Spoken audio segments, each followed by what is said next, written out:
Student नमस्कार। आज हम इस वीडियो में प्रश्नावली 5.2 समांतर श्रेणी के बारे में जानेंगे। इससे पिछले वाले वीडियो में हमने प्रश्नावली 5.2 समांतर श्रेणी के क्वेश्चन नंबर 1 का सॉल्यूशन किया था।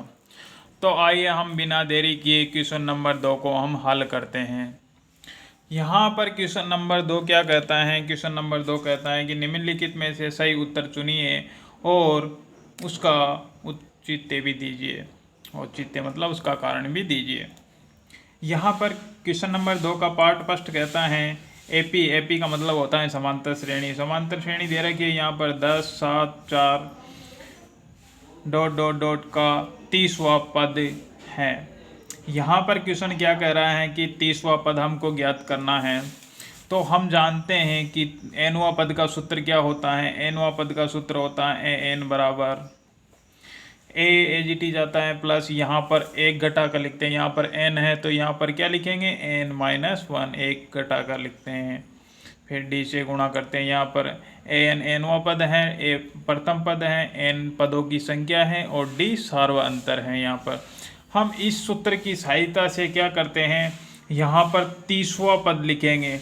30वां पद लिखेंगे। यहाँ पर ये ऑप्शन दे रखे हैं। 30वां पद का मतलब यहाँ से ए ऑप्शन में दे रखा है 97, बी में दे रखे है 77 और सी में दे रखा है -77 और डी में दे रखा है -87। अभी हम इसमें से हमको पता लगाना है कि इसमें से 30वां पद कौन सा है।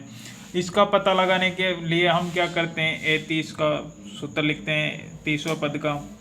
A30 का सूत्र लिखते हैं 30वें पद का। तो क्या nवें पद के अनुसार लिखते हैं। यहाँ पर जैसे 30 होता है यहाँ पर, तो यहाँ पर a तो AGT जाता है, AGT जाता है। और क्या करते हैं फिर जो यहाँ पर 30 है ना, तो यहाँ इसमें से एक घटा कर लिखेंगे। 30 में से एक घटाएंगे तो कितना आएगा, 29 आएगा।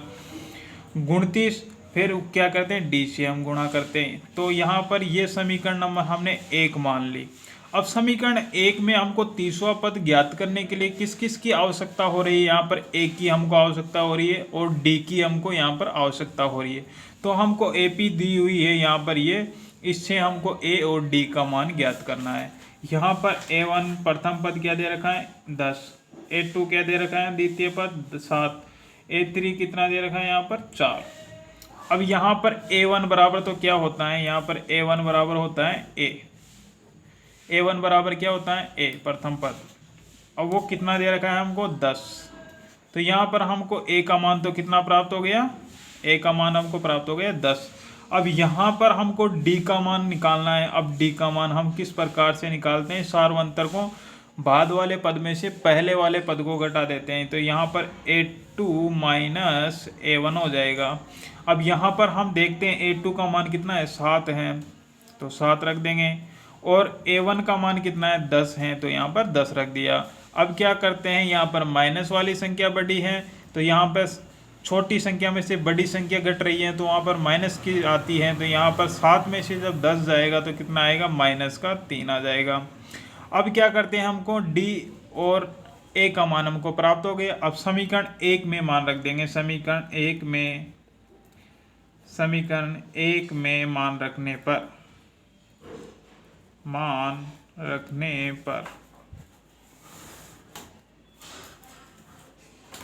अब क्या करते हैं, हम समीकरण 1 में मान रखते हैं। A30 बराबर क्या हो जाएगा, बराबर A का मान कितना है, A का मान 10 है प्लस 29, D का मान कितना है यहाँ पर -29 आया।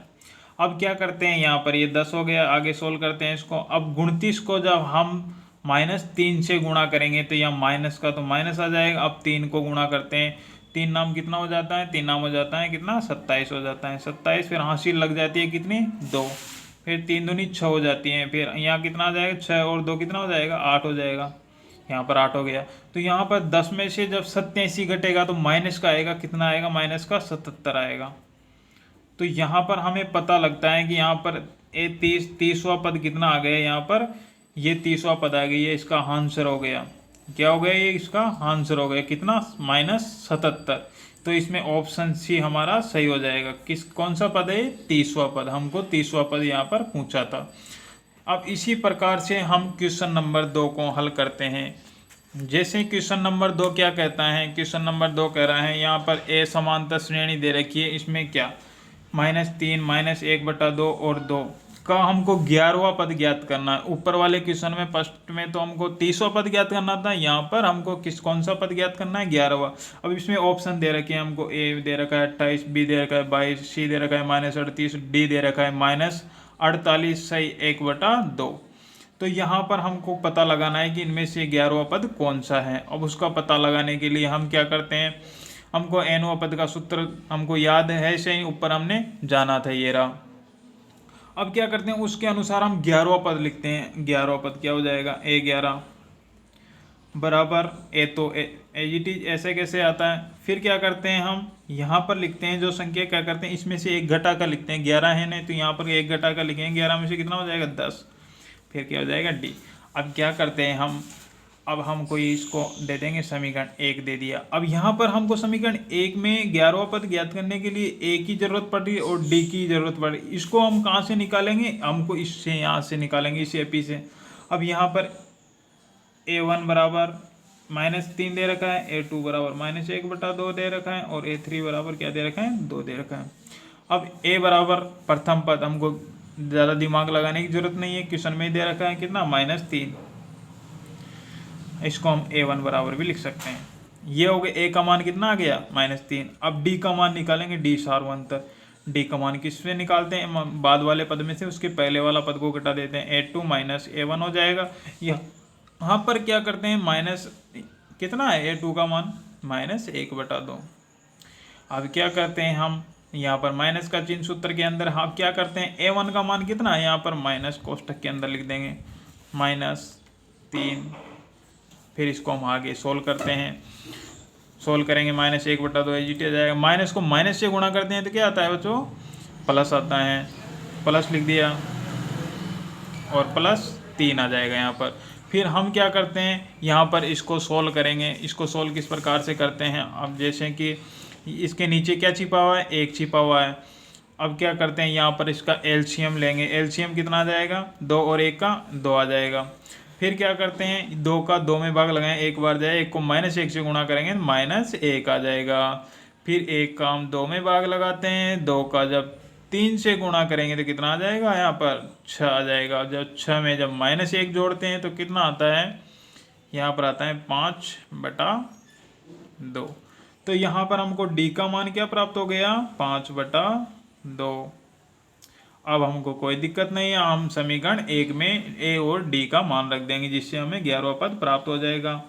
अब यहाँ पर A11 बराबर, यहाँ पर रखेंगे समीकरण 1 में ए और डी का मान रख दिए। ए का मान कितना है, यहाँ पर -3 और डी का मान कितना है हमारे, ये 10 तो एजीटी रहेगा। डी का मान कितना है, 5/2 आया। अब जो कट रहा है उनको काट देंगे, यहाँ पर गुणा में संख्या कितनी है, अब ये 10 कितना बार कट रहा है, 2 से, यहाँ पर 2 से कट रहा है, ये 10 5 बार कट गया, 5 बार। फिर क्या करते हैं, A11 आगे सोल्व करते हैं, इसको -3 रहेगा। यहाँ पर 5 को जब 5 से गुणा करेंगे तो कितना हो जाएगा, +25। अब 25 में -3 जोड़ते हैं तो कितना आता है, प्लस का 22 आता है। तो यहाँ पर A11वां पद कितना आ गया, सॉरी A11 पद कितना आ गया, यहाँ पर आ जाएगा 11वां पद कितना आ जाएगा, यहाँ पर 25 में जब -3 जोड़ेंगे तो कितना आ जाएगा, 22। इस प्रकार से हमें 11वां पद प्राप्त हो गए। तो अब हम ऑप्शन में देखते हैं कौन सा सही होगा, हमारा ये बी वाला ऑप्शन सही हो जाएगा। तो इस प्रकार से हमारे क्वेश्चन नंबर 2 के दोनों पार्ट इस प्रकार से हल कर सकते। अब इसी तरह का हमको किताब के अंदर एग्जाम्पल 3 दे रखा है, तो उसको भी हम इसी प्रकार से हल कर लेंगे। जैसे कि एग्जाम्पल 3 दिया हुआ है, यहाँ पर एग्जाम्पल 3 ऐसा ही है, एजीटी क्वेश्चन नंबर फर्स्ट और सेकंड की तरह ही। अब यहाँ पर क्वेश्चन नंबर दे रखा है, एग्जाम्पल दे रखा है 3, एपी दे रखे समांतर श्रेणी 2, 7, 12 का 10वां पद ज्ञात करना है इसमें। अब इसको हम सरलता से ज्ञात कर लेंगे, यहाँ पर लिख लेंगे, हल करते हैं इसको। अब यहाँ पर हमको 10वां पद का सूत्र लिखना है। nवां पद का क्या होता है, an बराबर क्या होता है, a + n-1 गुणा डी, ये होता है nवां पद का सूत्र होता है ये। अब हम इसके अनुसार लिखते हैं, A10 बराबर A जीटी जाता है, प्लस यहाँ पर 10 है तो यहाँ पर कितना आ जाएगा, यहाँ पर 9 आ जाएगा, 9D हो जाएगा।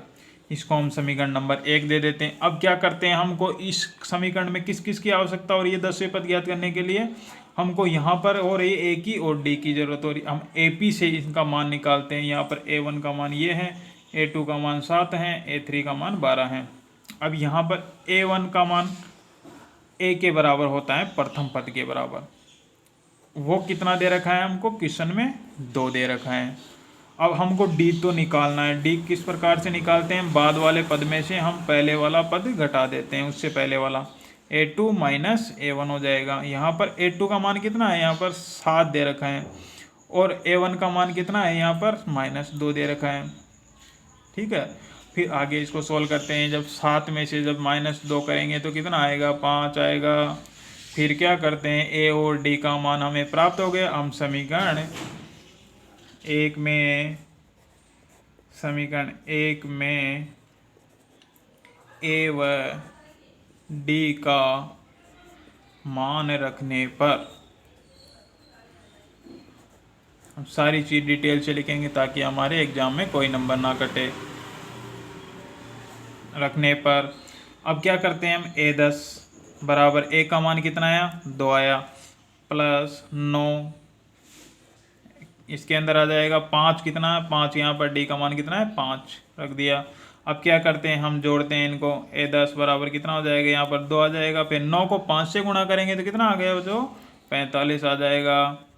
फिर क्या करते हैं, 45 में जब 2 जोड़ेंगे तो कितना हो गया, यहाँ पर 47 हो जाएगा, 46 आ गया। तो इस प्रकार से हमें कौन सा पद प्राप्त हो गया, यहाँ पर 10वां पद प्राप्त हो गया। तो इस प्रकार से हमने यहाँ पर क्वेश्चन नंबर 2 का हमने फर्स्ट और सेकंड क्वेश्चन किया है, और यहाँ पर साथ में हमने एग्जाम्पल 3 का भी बड़े आसानी से उसको हल कर लिया है। प्लीज़ वीडियो आपको पसंद आया हो तो उसे लाइक ज़रूर करें और अपने फ्रेंडों के साथ अधिक से अधिक शेयर करें, और आप अपने चैनल पर नए हो तो चैनल को सब्सक्राइब ज़रूर करें। धन्यवाद।